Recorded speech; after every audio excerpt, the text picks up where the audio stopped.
Hi, everybody. Good afternoon, or whatever time it is for you. And Happy New Year. Can you believe it's already January 1st? I think this is an amazing time because a lot of people tend to feel very motivated at the beginning of the year. And when people feel motivated, they're like, hey, let's do something about my mental health or my physical health or whatever. We can definitely take advantage of that. And so I wanted to do kind of a live question and answer today just to start your year off right. And it's so amazing that I can connect with so many people. We've got from England as well. Awesome. So, well, I'm going to start going through some questions here. And sorry, let me just, that's funny. I can put myself in timeout.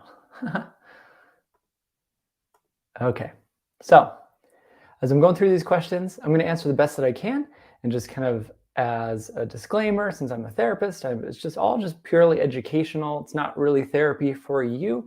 And so I'm just going to go through here. Let me make sure this is connected. I wanted to get this on my Facebook group as well. Make sure everyone is here. Okay, cool. So let me just start these questions. We got Germany, Norway, Greece. Wow, thanks guys for joining. So thank you for what you're doing. Do you have any thoughts on why ERP seems to be still misunderstood by many professionals? You know, as a therapist, in school, we're taught to talk about your problems, essentially. No one teaches exposure therapy at all. They just say, talk about it, go through their past, figure out their parents, figure out all these experiences they went through, and then help them change their life. And so when somebody learns ERP later, they're like, something's off about this because I'm supposed to be talking to you about your problems. I'm not supposed to have you face your fears. And so it's very misunderstood. And people don't often use it unless it's OCD related. Some anxiety therapists will do it as well, but it takes a lot more work to have somebody face their fears than just to talk to them about it. And so I think a lot of therapists have a hard time wrapping their brain around this is actually something that works, and it's supposed to be this way. People are supposed to feel some anxiety on purpose, which is like most people go to therapy to not feel anxiety, but we're kind of making you do it on purpose, but you're learning from these experiences. So hopefully over time, people will be more engaging with this.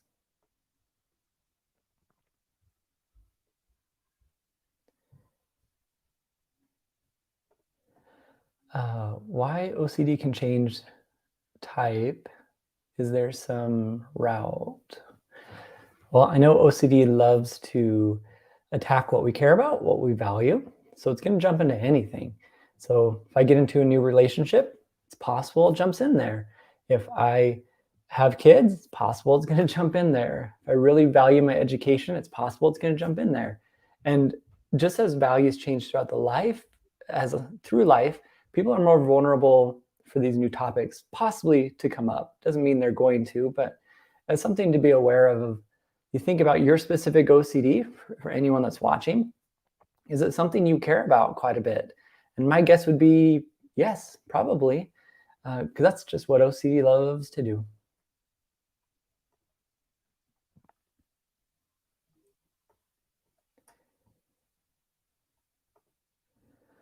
Can OCD make false attraction feel like real attraction? Yeah, totally. OCD can make people feel anything, whether they're a bad person, whether they would hurt somebody else, whether they're not attracted to their partner, whether they are attracted to somebody else, make them feel anything, which is why I often look past anxiety and say feelings don't, people often say feelings aren't facts. And it's good to have that, but at the same time, like, what now? And that's usually where we have to teach the brain that like feelings don't always matter as much as we think they do. I just move towards my values and my goals, what I want to do, and that's what I'm going to do. And be realistic with ourselves that like I can have attraction to something. I can have a feeling, but it might not have as much meaning as I think it does. And we often have to just see it as a feeling without putting much judgment to it.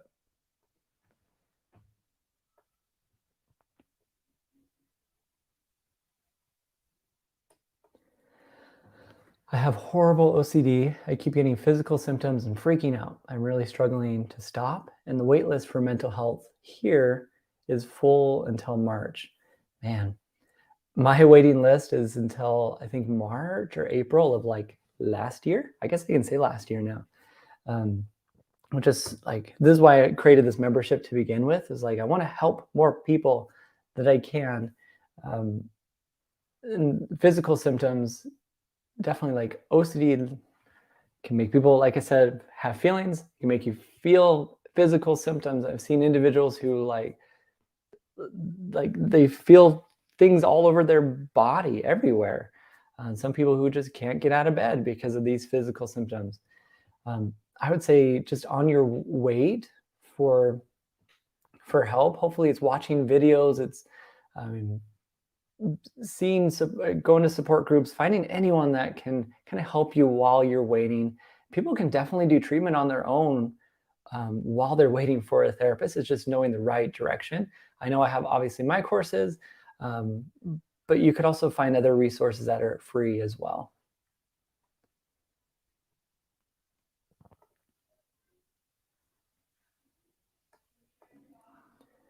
I only realized I have OCD about 3 months ago. I keep thinking about the time I lost to OCD. How much more could I have enjoyed in the last 7 years? Man, I used to run a lot of groups, and this would be a huge topic of conversation over and over and over again, was that people would say the same thing. Like they'd reminisce over the years lost, whether it was 30 years or 5 years, it doesn't matter. We often, what I always say is like, we look towards the future. That's what's super important. I need to look towards the future because that's where life is going to be lived, and right now, not in the past. That we learn from experiences and we move forward, and you give yourself more grace. That, you know, OCD definitely takes up time and eats away at people's life in a way, but we know, okay, that's not something I want now. So what am I going to do about it now? That's what's most important. And so, yeah, so we figure that out over time, that like, what do you want now? And we can grieve the past, but we know, what am I going to do about it? Like, now is where life is being lived. That's what I'm going to be doing. It's easy to say, but I know it's hard to do, to kind of just like forego the past and live in the now. And we learn from experiences, because I bet there were some positive things that have happened in the past 7 years. At least I would hope so.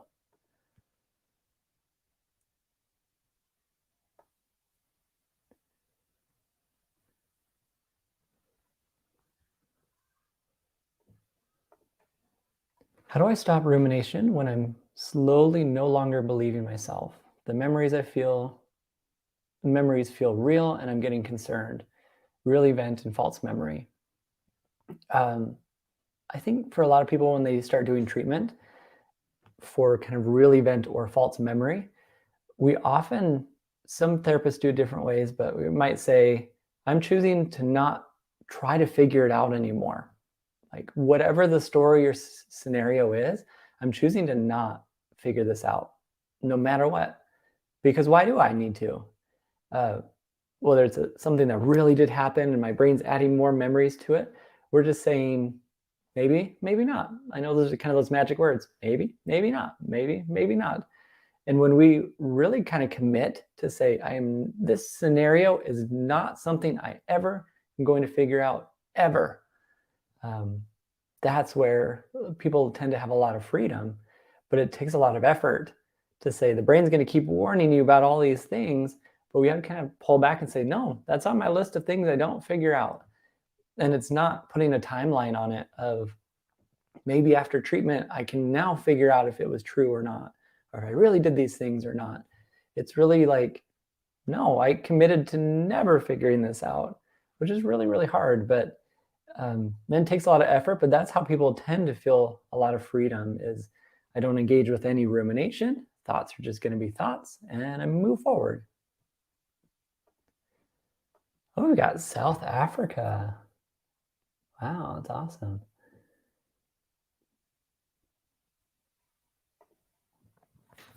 I love music a lot. I'm afraid that my intrusive thoughts will associate the bad thoughts with the songs I listen to. So I stay away from music that I like, even movies. Is that considered OCD? I always look at what is the reason. You kind of think about the reason I'm not watching this right now is because I'm worried I'm going to be triggered. I might feel some anxiety. I can't handle these kind of things. Or is it just like, that's just not my kind of thing. Like, I don't like watching this type of content, or I don't like listening to this type of music because they swear a lot. Like, it's just not my thing. Then that is not a compulsion. But when I am avoiding on purpose to not feel tons of emotions and anxiety, then tends to be a compulsion. So you look at your reasons, like you might ask your brain, what am I teaching my brain by not going here, by not doing this? Am I teaching it that I'm scared, I can't handle things? Am I teaching it that like, I'm just sticking to my value system and I don't like this kind of stuff, so I'm not going to do it? Often people who are afraid, a certain song, I can't listen to this because it might trigger me. They have that song on repeat like all day long and respond differently to it. They're like, yeah, cool. I love it. That's great. I love this song. Hope it lasts. Like, I hope I get triggered. This would be great. To kind of take that value away from it. Hello from Italy. Wow.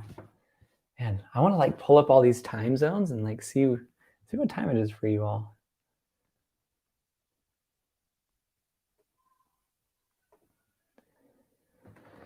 I identify as asexual, but homo-romantic, but I have most of my intrusive thoughts about boys. It is so confusing and scary and just makes me feel gross. Do you have any advice? When it comes to intrusive thoughts, our job isn't to put value to them whatsoever. Thoughts are thoughts. We don't have to say this is a good thought, this is a bad thought, this thought has meaning. It's just an intrusive thought. And so our job is to respond differently to them when they come up. So responding differently can be, oh yeah, look, there's another thought. I guess that might mean something. Maybe, maybe not. Choosing to not really give it a great answer. And when those feelings of like grossness come up because of a thought, I often see that as kind of a false signal as well of just, look, a thought, cool, a feeling, that's great. I'm choosing to not put really much value to it because there's a difference just between like thinking and like rumination. Rumination has a lot of anxiety and a lot of like urges to figure it out right now. And if that's the feeling, then we choose to not give it any value.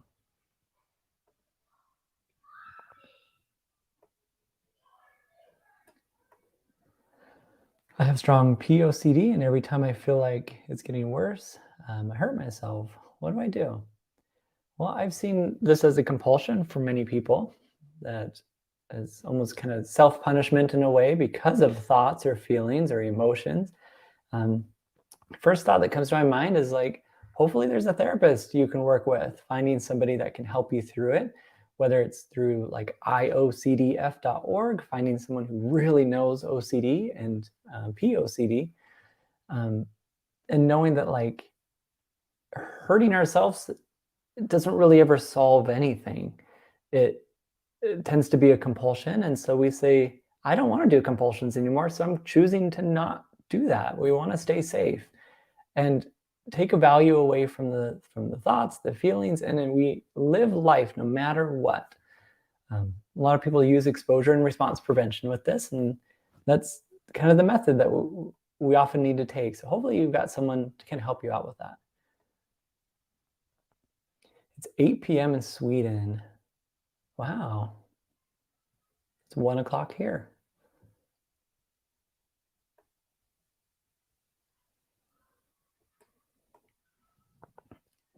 How to deal with the sense of loss of identity, especially with Harm OCD. Yeah, OCD often like It's ego dystonic. Is that the word?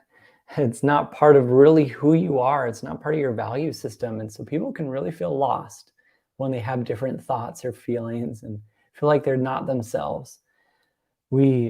Some people use exposures with things like this, like what is, or they might even figure out, like, what is my identity? Like, who am I? And that is the thing I'm going to do. If I'm the person that cooks dinner for my family, even though they're running around me, that's what I'm going to do. And I'm going to use a knife around them, or I'm going to, like, whatever the fears are, whatever my value system is, whoever I am is what I'm going to do. And that helps us get back to who we actually are. People lose their identity when they start not doing the things that they used to do, and they push away stuff. And so we often need to face fears and respond differently to them, hopefully with a therapist or specialist that you can find.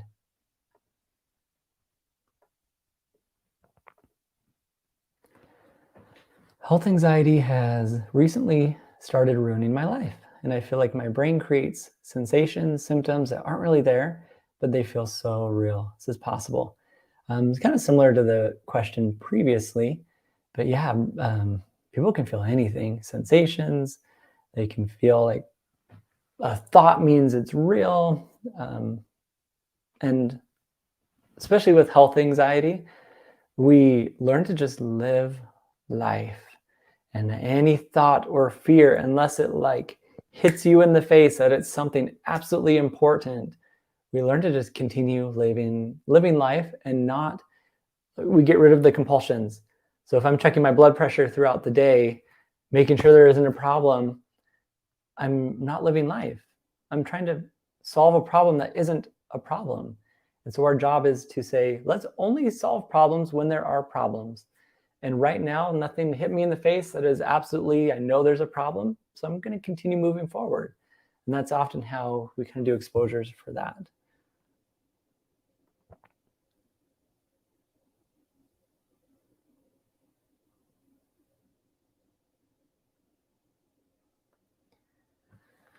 Yeah. In a previous video, you said that you've never seen anyone who's noticed the sensation forever. I too, but since then, OCD has been screaming at me that you're going to feel this forever. You are the exception.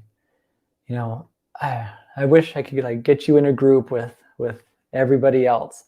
And you'll kind of find that I bet you a lot of people think the same thing.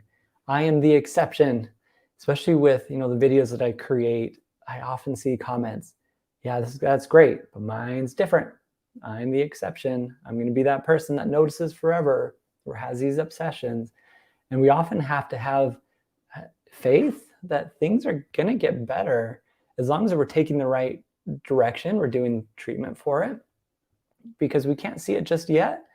But when there's that overwhelming feeling that this is going to last forever, and the brain says it, and if we react as if that's true, then we're going to actually notice more, because the brain is trained to say, keep noticing, keep noticing, keep noticing. Are you sure? I told you it's not going to go away. And so, but you're not going the other direction and saying, this will go away, this will go away. You're actually just like, there's no timeline to it. It might go away someday, might not. Maybe it's tomorrow. Maybe it's in a week. Maybe it's in a month. We're not putting any timeline on it. And every time the brain says, yeah, you're going to feel this forever, we're like, cool. Like, just take all that value away from it. And just know that like you got this. Ultimately, like we're stronger than we think. Can you tell I'm losing my voice?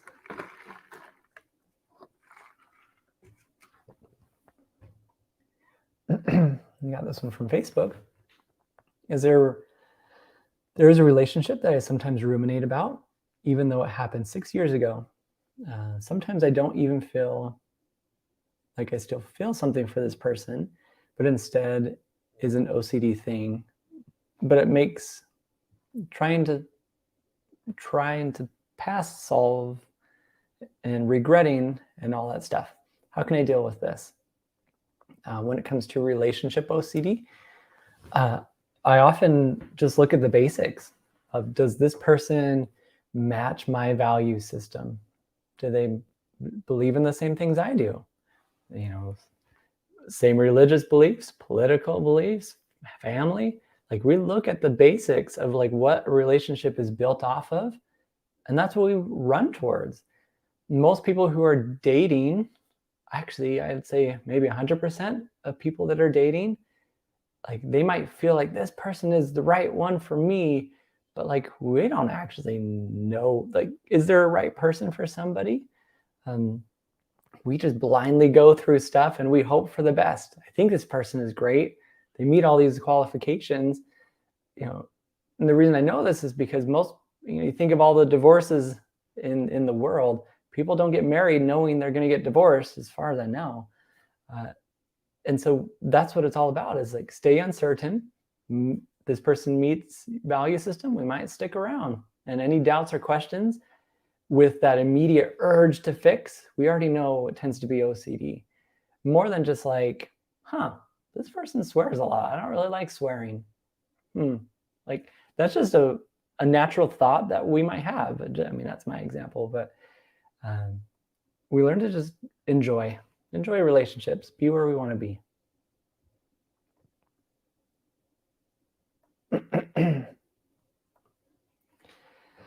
Can you talk a little more about staring OCD, especially in relation to POCD? Well, kind of depends. Each person's different. Staring OCD, people are either worried they're going to stare at somebody, or that they might have actually already stared at somebody. And usually when it comes to something like POCD, it tends to be more checking behaviors. I'm looking to see if I'm attracted. I'm looking to see if I'm feeling anything. And that's usually what I see, is like, my brain is trained to look at it because I need to know if this is accurate or if it's not. And we do treatment for it. Depending on what the person's core values and fears are, the therapist might say, keep staring, or they might say, risk that you're staring, but we're going to respond differently to it.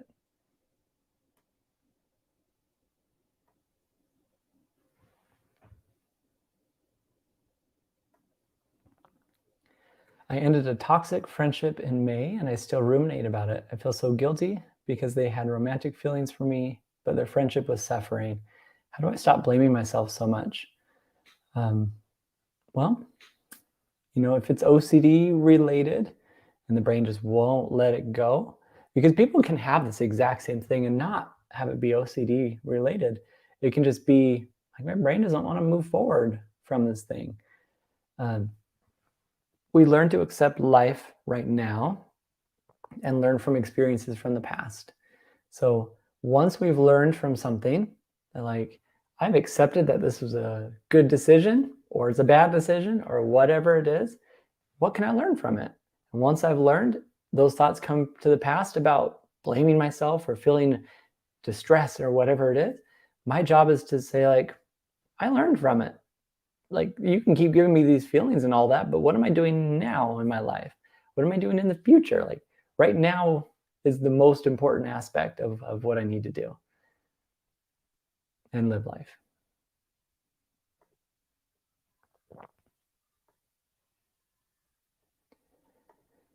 Oh, from England. Your video on psychosis OCD helped me identify what I've been going through, and I am starting ERP. Good job. Should OCD cause a discomfort, irritating headache? Will ERP help with that? Yeah, like we mentioned earlier, OCD can make people feel anything. Headaches. I mean, I almost think of it, it's like the last ditch effort for the brain to say, I'm telling you, you're in danger. Why are you not responding to it? If I give you a headache, maybe you'll finally listen to me. If I make your arm go numb, if I make you feel feelings, like whatever it is, it's like warning you. And that's kind of the way I see physical symptoms, is like, it's really trying to tell me, right? We're working really hard to say that this has meaning when it really doesn't. And so, yeah, we work through it. And some people, through actual physical pain, respond differently to it, of like, oh, look, there's a headache again. Awesome. Cool. Like, the body learns to move forward. We also take care of our physical selves by like drinking water, exercising, eating healthy, doing the best that we can for what we have control over.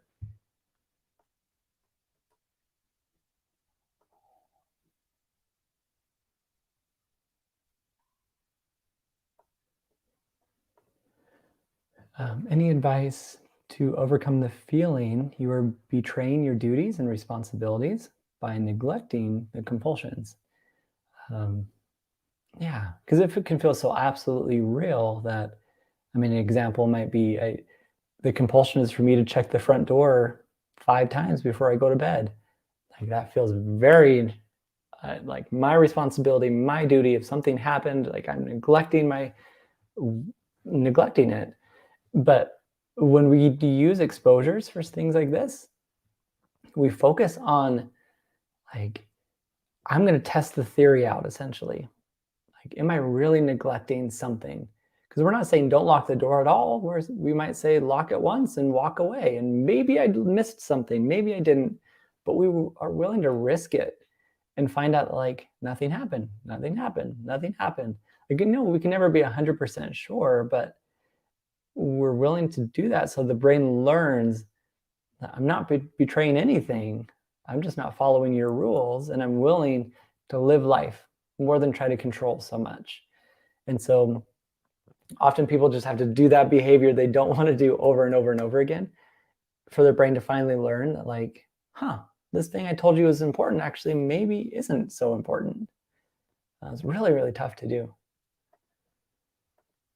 How do I sign up for a private session? So I can only see individuals who live in Texas or Utah as the 2 states I'm licensed in. With the new membership I put down in the description, individuals, it's not therapy, it's all educational.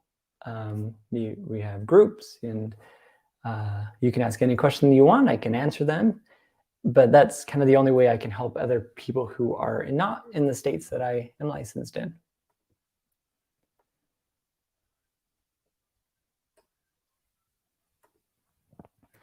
I have a bad opinion about myself and I'm constantly checking in social situations. If others see me like I see myself, in repeating and analyzing how to do ERP. Let me read that one more time.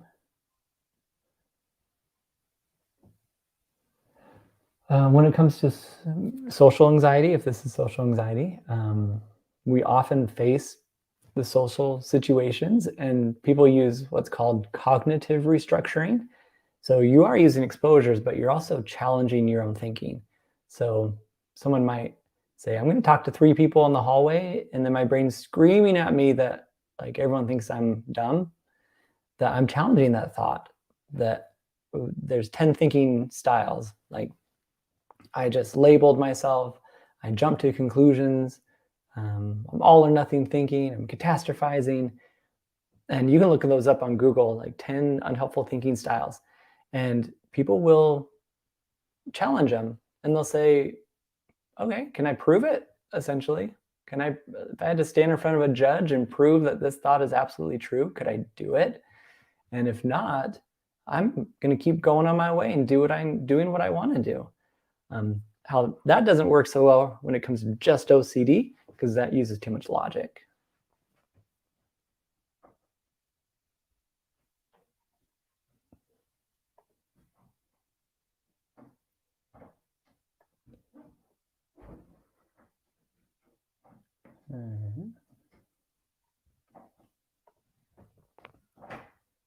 I am a 14-year-old boy who does music. After I uploaded my last song, my OCD exploded. I keep finding these teeny flaws in it, which I don't even know are real or not. Sometimes when we use exposures with something like this, we might say like, upload it again. Maybe make a mistake in it on purpose and upload it again and say, yeah, look at all these flaws. That's awesome. Hope people notice. Maybe they think something bad of me. I don't know. Whatever the fears are is what we focus on. Anyone see the door handle behind me going like this? Deep, deep, deep, deep. I think it's my daughter trying to get in there. Good thing I locked the door.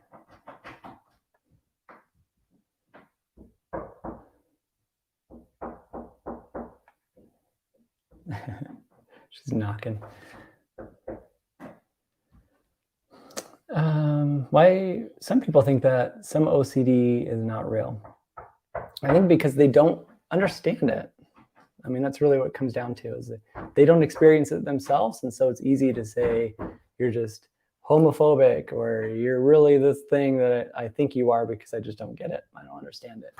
It's an easy way to deflect and say it has, like, what you're going through doesn't really matter. You're just hiding it behind something. I wish people got it more, but I think we're getting there. We're getting there.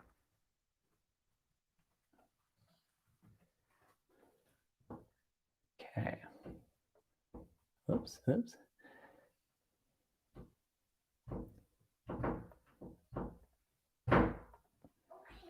How to get more sleep after waking up without OCD thoughts. Well, I think if you have the mindset of, I am going to wake up and not have OCD thoughts, like, you might be really disappointed.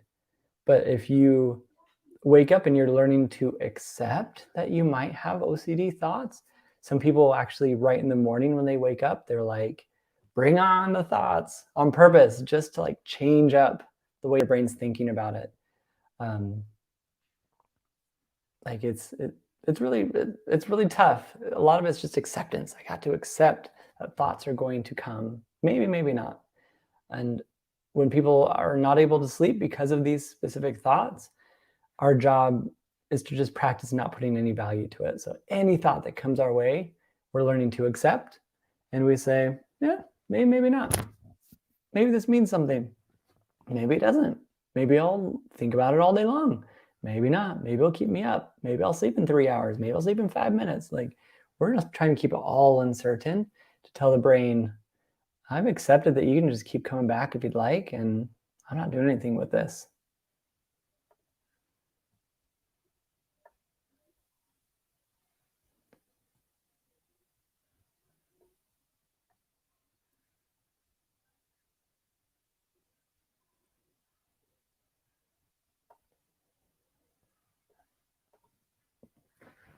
Hi. What does recovery look like? It's a great question. I think a lot of people feel like, I don't know, if I hurt my arm, I broke my arm and I got a cast, like, recovery means my whole arm works again, hopefully. But when it comes to OCD specifically, or even anxiety, recovery looks so different for every person. It could be, for one person, they barely have any thoughts whatsoever. Every once in a while, they still get triggered by things, but like, that might be their life. But they don't care because they've, like, the anxiety comes for a second and then it goes away. The thoughts come, they learn to accept it. For other people I've seen, they're not really feeling any symptoms, like, whatsoever, maybe for a few months or a few years even. And so we try to look at, like, your personal journey, like, that is who you are, and that is what your job is to kind of identify, like, what does progress look for me as you're starting to go through treatment, if you are. And recovery might, we learn to accept that I might still have lots of thoughts, but maybe not. We never know.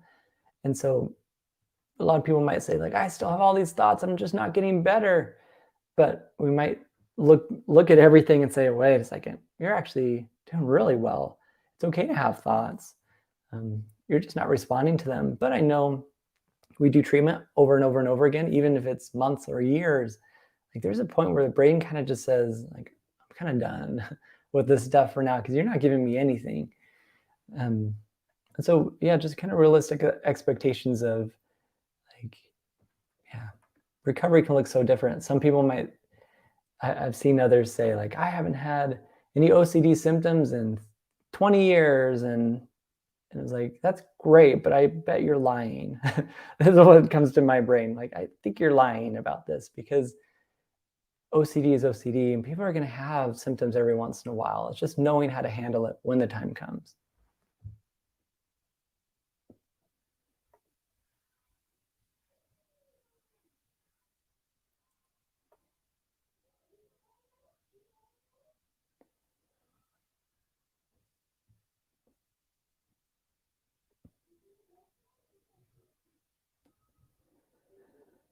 This is pretty similar to a question we had before, but I keep noticing my OCD changes from subtype to subtype, like months to months. Yeah, totally. It's like whack-a-mole. It's one thing to another, and it's going to attack what we value. And so we learn to treat all of them the exact same way. There isn't one that is more important than another, even if it feels that way. And so we learn to be ready for it. If something wants to happen, like new theme wants to pop up, like we give it no energy whatsoever. Like, cool, yeah, ruin my relationship. Awesome, might hurt someone. Like whatever it is, we're giving it that same response of like, not figuring this out. Sorry. And usually I find that these subtypes where it wants to move to different things kind of start slowing down. We're just not giving it anything.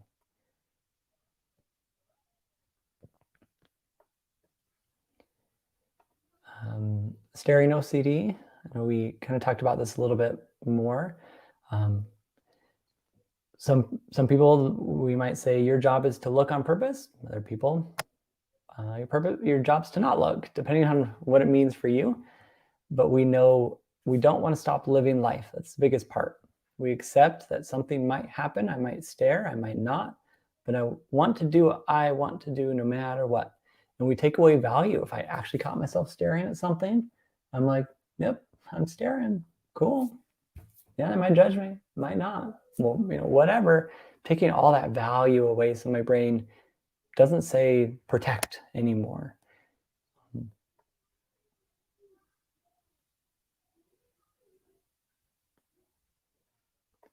Oh, we got a nice guy here, or person.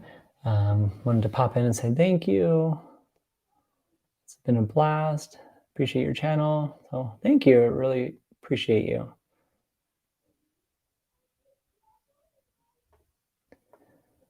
This is a good one. I have this on my list of videos to create. I just haven't done it yet.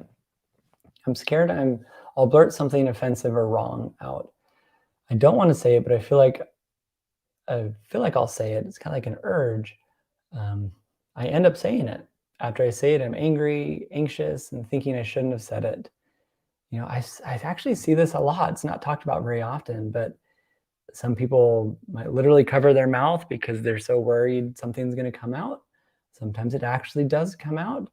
But kind of like the staring, it's almost like the same type of thoughts. Is like, do what I want to do. If I try to say, don't say this word, and I'm so focused on it, like that's all my brain's going to be saying. And it might actually come out. It might not. But when I've learned to accept that, like, I might say a word, something might come out, maybe not. And I take all the defenses down. I'm willing to just live life. And if something happens, then I'm like, oh yeah, look at that. The word came out. Cool. To take all the value away from it. We learn to stop doing all the compulsions that are happening to make sure that word doesn't come out. And we practice over and over and over again. Being around other people, maybe something comes out, maybe not. And if it does, then we learn to accept that it did, which is really hard. But the act of not trying to do something tends to make it happen, actually, which is the tough part.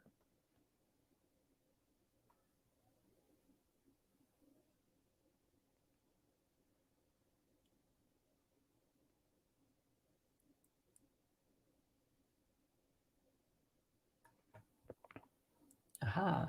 Is there a connection between Tourette syndrome and OCD? Yeah, I see it as like the same tree, like OCD. It could be Tourette's or tics. It could be hair pulling, skin picking. They're kind of all on the same tree. And I have seen some who have tics or Tourette's that are actually compulsions. Part of their OCD, they have full control over it. They're choosing to do it because it makes them feel better. Whereas tics and Tourette's, just that, it often just happens. They sometimes don't even know it's happening. They don't have too much control over it. And yeah, they're definitely connected. And I often see many individuals who have OCD and tics and Tourette's. Wow, it's 9 o'clock where you are. India. Great to see you. Oh, Barbados.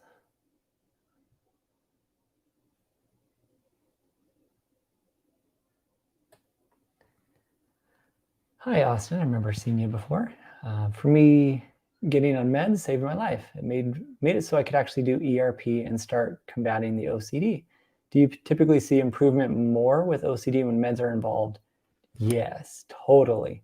Like I'd say almost every single time. And that's just kind of what happens. If someone can get on a really good medication for OCD, treatment tends to soar for most people. I almost imagine it takes their 10 out of 10 of anxiety, brings it down to maybe like a 5 or a 6 or a 4 even, where they can handle way more things than they used to. And realistically, like I love it when somebody's on a medication because I know treatment's going to go a little bit easier for them. Obviously, you always talk to your prescriber about what's right and maybe what doesn't work so well for you, but ultimately that's what we look for.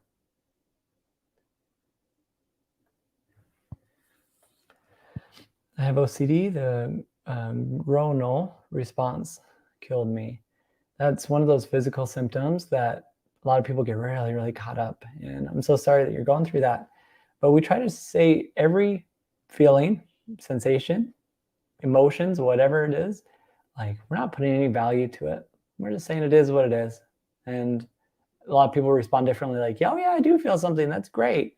Awesome. They're not saying it is a good thing, a bad thing. They're just noticing it and letting it just be so they can keep moving forward.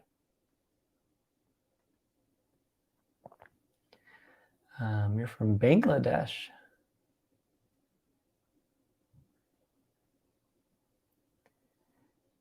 Can I suggest somebody for teletherapy?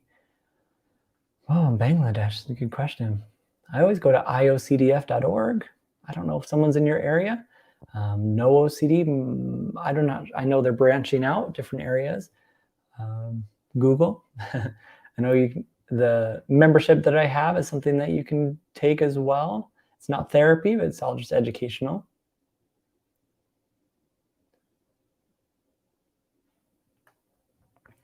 I have had OCD for 6 months, but I only noticed it recently. It is very sneaky and it hides itself under my faith. What is the best way to beat OCD or scrupulosity? Scrupulous? I confuse faith with feelings. That's a great question. Whatever somebody believes, sometimes I literally have them write it out. I believe this, I shouldn't drink coffee. Like whatever the beliefs are is what your beliefs are. And any intrusive thoughts that go against that, or any feelings that go against that, or whatever it is, we say, cool, like they are what they are. Our job for exposures, we're not going to break our value system.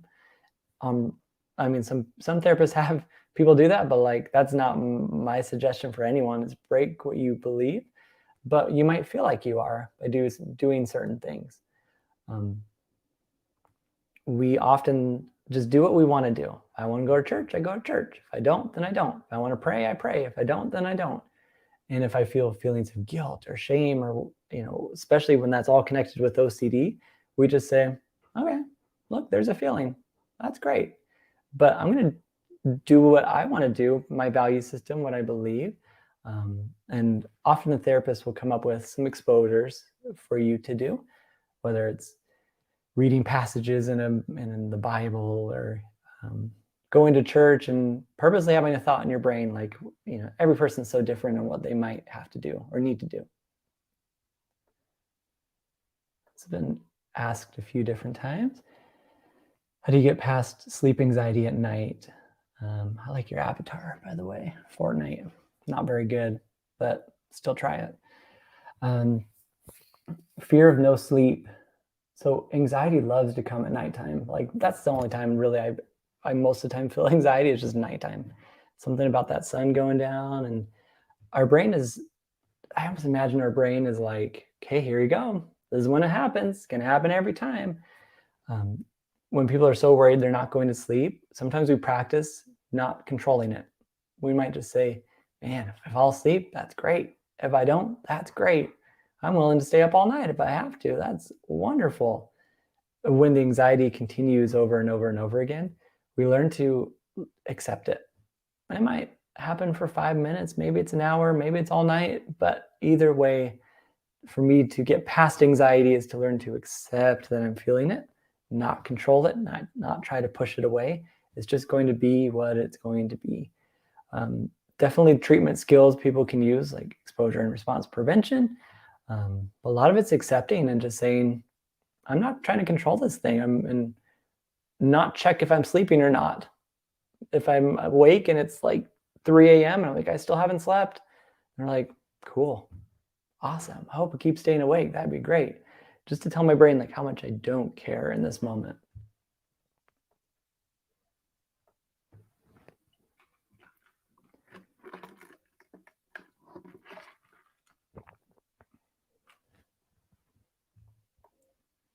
That's a great question.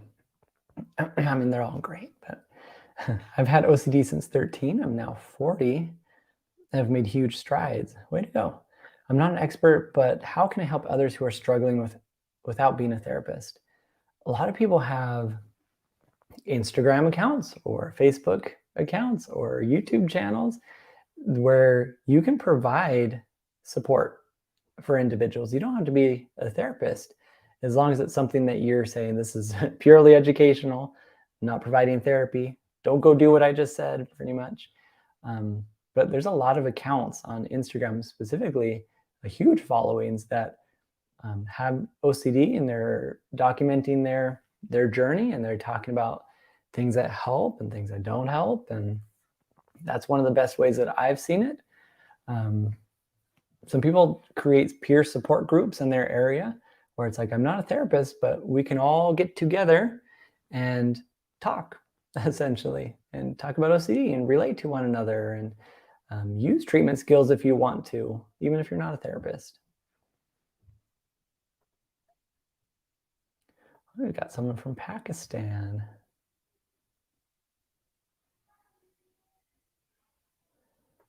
When will my OCD end? It's a big question. I don't know. I think we learn to accept that we're not putting a timeline on anything on purpose. And hopefully we're doing some treatment skills to help with that, because we don't want to just wait for things to get better. Like, we want to make it happen. And so we learn to say it could be a year, it could be 5 years, it could be 2 months, it could be 1 week. Like, there's no timeline on it, as long as I'm going in the right direction.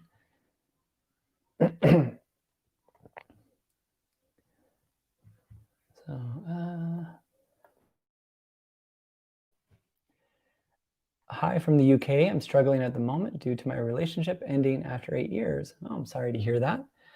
OCD became a big issue for my ex, and my ex is a nurse. I'm now living in a shared household. Other hygiene is a huge trigger. That's so difficult. Sometimes that's just like kind of like life stuff that happens. And I appreciate you sharing your experiences, because everyone's in such different areas. I know anything that tends to be a big trigger are things that we want to move towards more than pull away from, because when we move towards it, we're teaching our brain that we can handle anything, even if we're feeling anxious. Like, anxiety is not the enemy. Because if we keep avoiding, then the brain's going to say, wow, you have to avoid this forever. And we don't want to.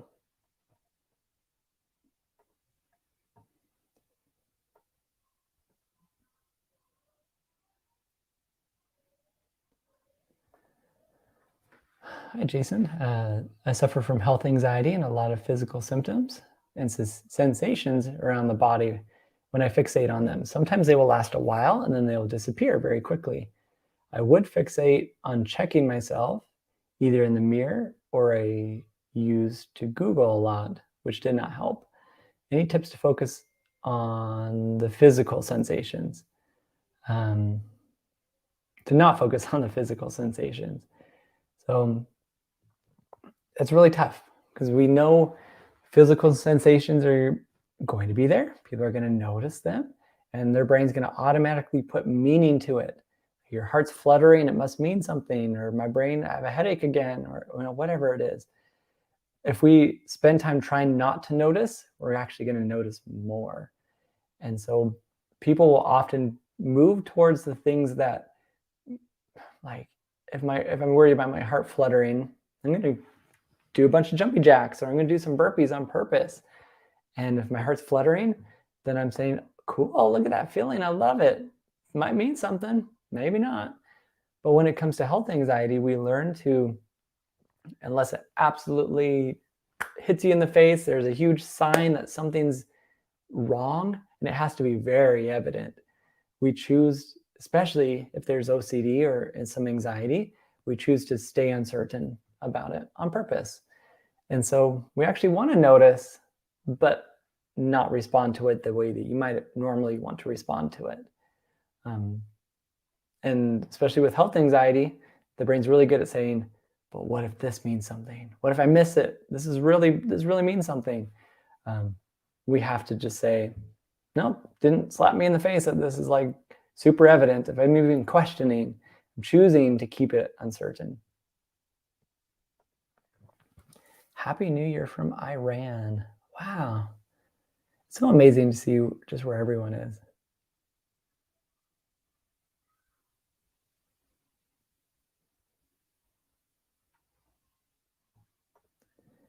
I keep thinking about alternate scenarios of something that would happen, thinking, what if this happened? Always thinking the worst case scenario. Can you help me, please? Some people use the cognitive restructuring when it comes to this. If it's not OCD, if it's kind of just anxiety, they learn to challenge their thinking and learn to accept, yeah, what if this happened? Cool. Like, is it something I enjoy thinking about, or is it something I don't? When it's the worst case scenario, we already know that's kind of the brain's good defense mechanism to look at all the negatives so that you're not disappointed in anything. We often might challenge. You might look up cognitive restructuring online to see if that can help you with these things. But you might say, wait, is this the worst possible scenario? Can I think of positive scenarios that could fit in the same category? I bet I could. And to teach the brain that, like, you can throw this out at me, but I'm going to challenge you by giving you all these other things as well.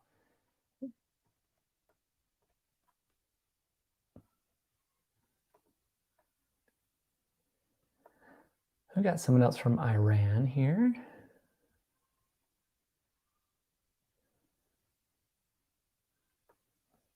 Jason said, with the health anxiety, got checks from the doctor, all is good. Sometimes if someone does go to a doctor, we say, there's your baseline. You know what they said, that's what we're going with. We're not using that necessarily for reassurance, but we're saying, they told me I'm good, I'm willing to risk it till my next checkup. But I don't make the next checkup in like 2 weeks or anything.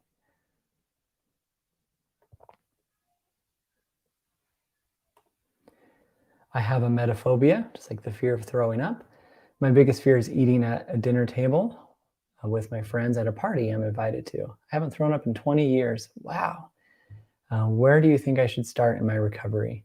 I do have a video on this that can help for emetophobia. A lot of people work on the compulsions.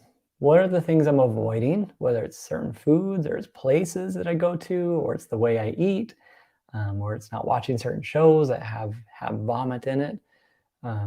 Those are things they move towards on purpose, and they practice responding differently to it. And with a lot of uncertainty, saying, this chicken I'm about to eat may or may not make me throw up. But my compulsion used to be checking it to make sure it's done. They're like, I'm not going to do that anymore. And we purposely start removing compulsions until there's none left. And be willing to accept and risk that could happen someday.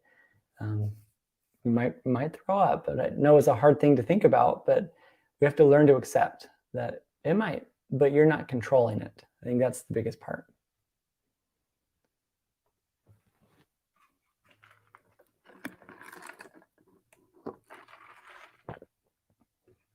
Any advice for me to stop looking at something, like peeking back at something to check?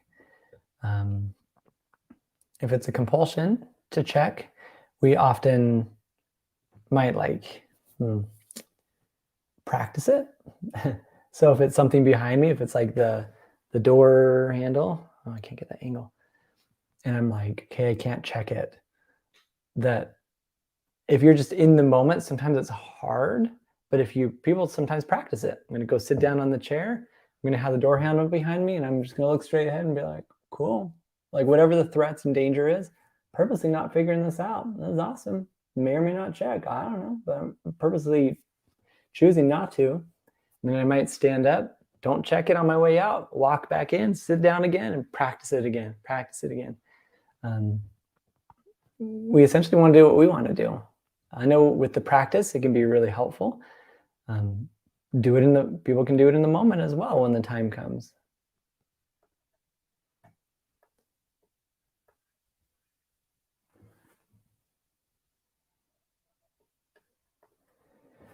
Can you have intrusive thoughts about your intrusive thoughts? Yeah, basically the thoughts I'm having are you have OCD, you have intrusive thoughts, you have anxiety. I kind of call this Meta-OCD or meta-anxiety. I do have a video on that as well, where it's just noticing, which is really what it's all about. And we have to purposely be like, yeah, I do have OCD. Well, yeah, look, there's another thought. Cool, I am feeling anxiety. To kind of just take all that value away from it.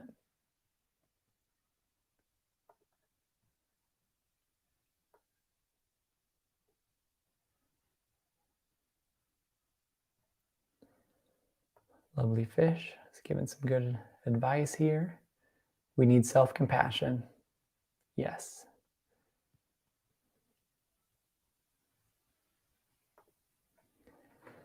Happy New Year. I usually always think afterwards I meet someone, I think like, what if their intentions were bad? Or what if they touched me? Or something very frightening, what to do? Kind of the same. Uncertainty. I don't know. Maybe they did. Maybe they didn't. Maybe I can go keep walking by more people and get that feeling and say, maybe they did, maybe they didn't. If I'm worried that someone might have bumped into me or touched me, then maybe I take one step closer to that person and walk by them to just say, look, I'm making the threat happen, or I'm at least risking it. And we practice that over and over and over and over again.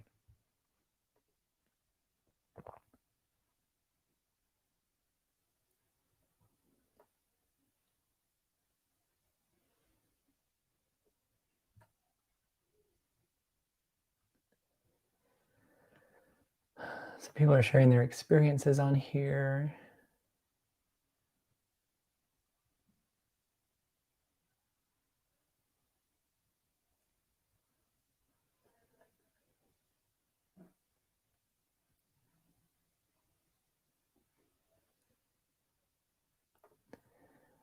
I was suffering from religious, and my mind was cursing God, and now I'm not religious by my choice and my faith. Will this change, or will I choose my fears? I don't know. I think that's one of those things that we choose to not figure stuff out. We learn to move towards our values, what we care about, and that's what we do. That we don't stop doing things because we're scared. We actually want to do it more if we're scared, whatever it is. But we don't do things just to be scared. We do it with a meaning and power. So if going to church is really difficult for me and I feel lots of anxiety, then I should probably go to church, but not just go there and sit through it and be like, oh, I got to get through this thing. My job is to respond differently to it while I'm there, of like, yeah, look at these thoughts. Yep, they keep coming my way while I'm sitting here. That's great. You're welcome. We often are welcoming thoughts. Just let it be whatever it's going to be.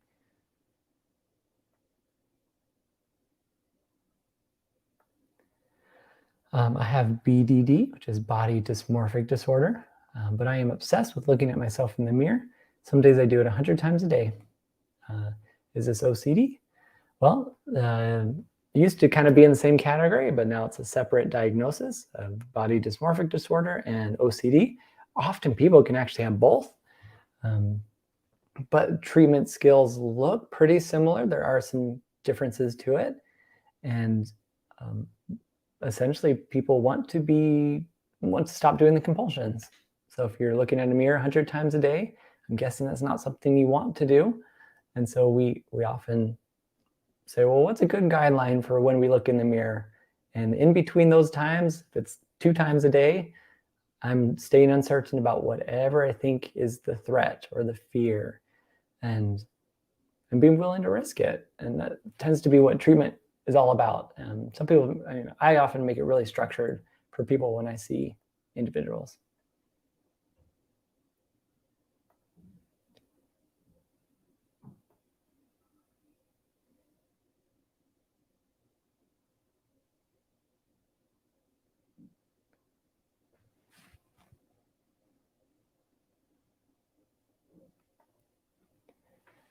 Grant, hope all is well. What is a good way to practice changing beliefs that fuel compulsions without turning changing beliefs into a fixing compulsion? Confusing, right? I was just thinking that. Thought you would know. Well, we only want to change beliefs because that's something we want to do. If I'm changing a belief because I'm feeling anxious about it, kind of like the religious question earlier, if I'm choosing to not go to church and I'm changing my belief system because it makes me anxious, then I'm not really doing it because it's something I believe. I'm doing it because I'm trying to avoid anxiety. And so we might look at that as an aspect. Why am I wanting to do this right now? Am I doing it because that's actually something I want to start believing in or doing? If so, I do it. If I'm doing it only to avoid anxiety, I might choose not to do it.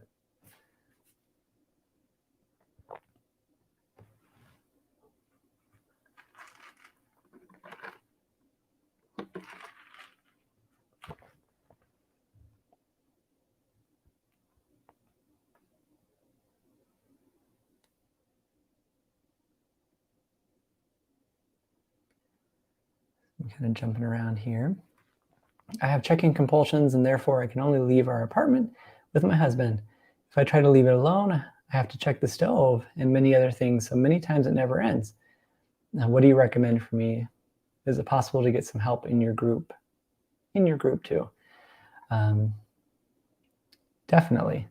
I know at least the membership that I have, it's like questions like these people can ask, and I definitely will answer, every question that comes through. Other individuals are going to be in there that can help each other as well. When there's a lot of checking compulsions, some people will create a guideline. How many times do I have to check the stove?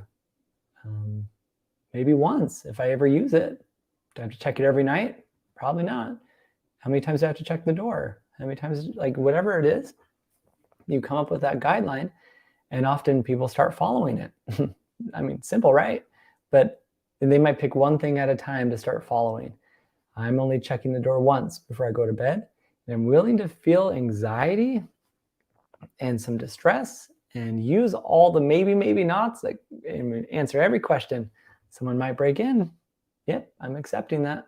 Maybe not. We'll see. When we find out in the morning that like no one broke in, hopefully, then that's where the brain starts learning from these experiences. And so sometimes people literally have to just run.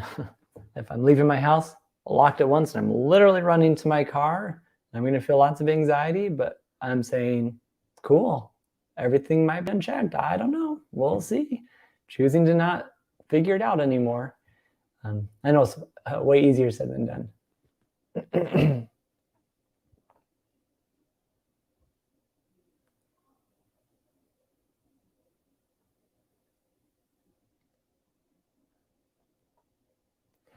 Is it possible or likely to develop OCD later in life as a result of a traumatic or scary event?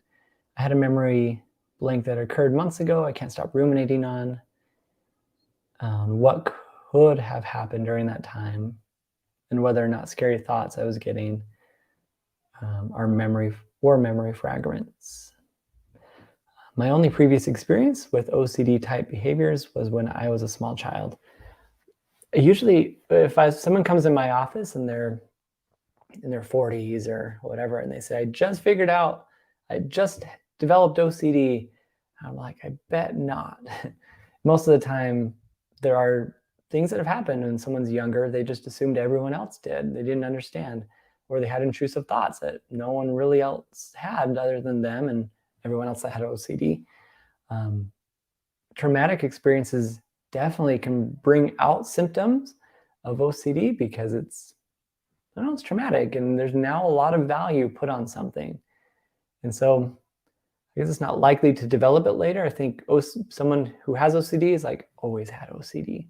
Maybe it didn't come out till later, but usually it doesn't wait till someone is like really old before it starts coming out.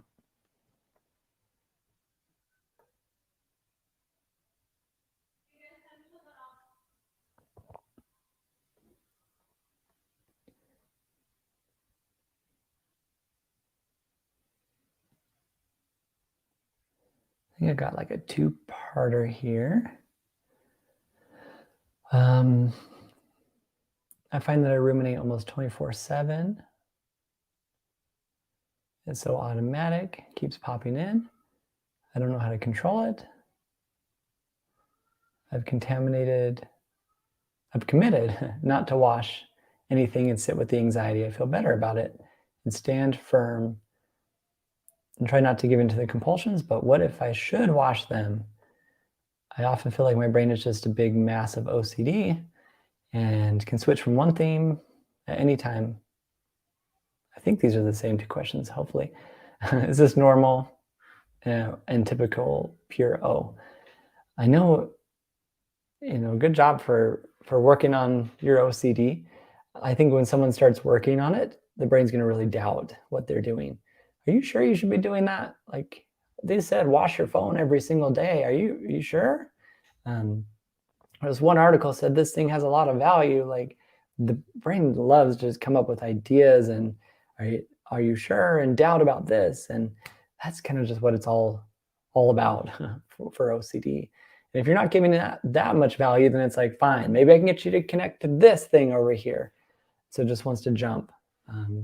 Definitely normal, natural, and we use uncertainty with all of it. That's what it's all about, is not figuring any of this out. And if I chose to not wash this thing anymore, that's what I've chosen to do. Maybe I'm wrong, maybe I'm not, but I don't want to do it, so I'm going to choose not to do it. That's how we focus on just living life.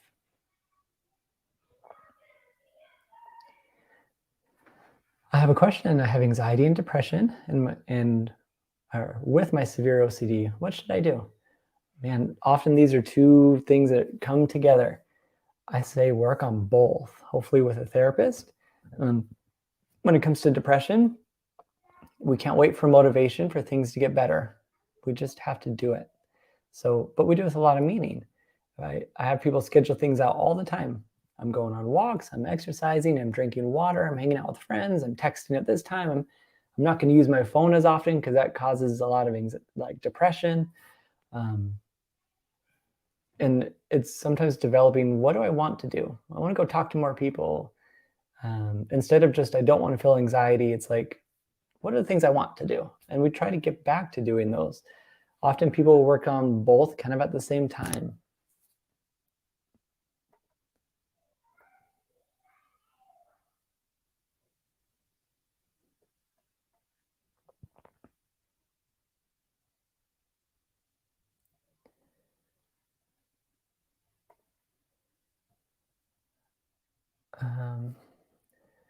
I had dreams the last couple of days of my church and family friends who took their own life. And they woke up crying. What is that? I think dreams are dreams. We try not to put any value to them. I think some people have learned through life that things have more value than others, or dreams always mean something. But at least my stance is dreams don't always have to mean something. If they did, man, I'd have a lot of meaning to a lot of random things in my life. But we purposely try to keep things uncertain if they are putting a lot of value. Like, I had this dream and it must mean something bad's going to happen now. Like, we say, I don't know, maybe. We choose to not figure it out because then it's just another way for OCD to get in there and try to throw in some doubts and questions.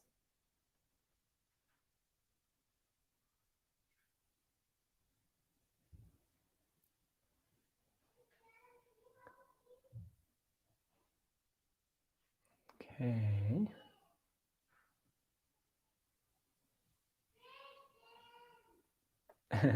Yeah, I guess the 2 questions about Facebook I put in the wrong, they're 2 different questions, but it won't show me that.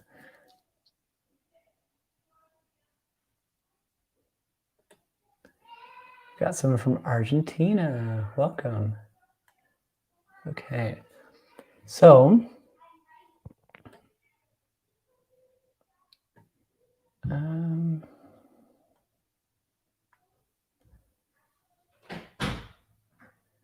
I'm just kind of trying to find a spot here.